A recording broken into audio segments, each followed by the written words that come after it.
మీకు పుట్టేశారు కదా, so baby బాయ్నా గర్లా ఎవరు అని చెప్పేసి ఇంతకీ మీరేమనుకుంటున్నారో కమెంట్స్లో చెప్పండి. సో మేము ఎవరు అనేది మేము చెప్తాం. ఆబ్వియస్లీ చాలా మందికి అర్థమైపోయి ఉంటుంది మాకు ఎవరు పుట్టారు అనేది. కాదు ఇప్పుడు చెప్పేసిన తర్వాత కమెంట్ సెక్షన్ లో అంటే వాళ్ళు ఏమనుకున్నారా, మనకి పుట్టేది గర్ల్ అనుకున్నారా బాయ్ అనుకున్నారా ఏమనుకున్నారా అనేది నేను కమెంట్స్లో చెప్పమన్నాను. ఎవరు అనుకున్నారో కమెంట్స్లో అయితే చెప్పండి. అండ్ మాకైతే పుట్టింది ఇంత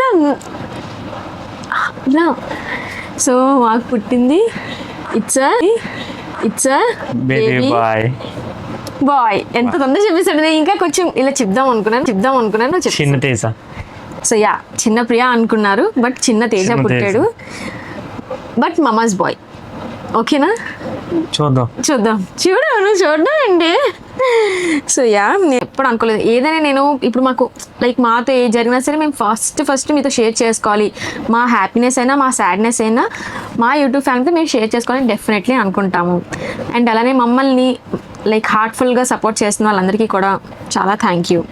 సో యా మాకైతే బాబు అయితే పుట్టేశాడు. అండ్ ఇంకా నేమింగ్ సెరమనీ కానీ లైక్ ఫర్దర్గా ఇంకా ఏమేమి ఉన్నాయో అన్నీ కూడా మేము మీకు నెక్స్ట్ వీడియోస్లో అయితే చూపిస్తాము.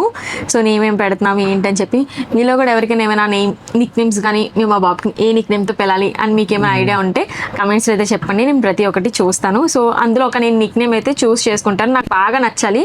సో నేనైతే ఇంకా మా బాబుకి నిక్ నేమ్ అనేది ఇంకా నేనేం పెట్టుకోలేదు. సో మీకు ఎవరికైనా నిక్ నేమ్స్లో మీకు తెలిస్తే ఆ నిక్ నేమ్ పెట్టండి, నేను ఆ నిక్ నేమే చూస్ చేసుకుంటాను. మీరు చెప్పిన నిక్ నేమ్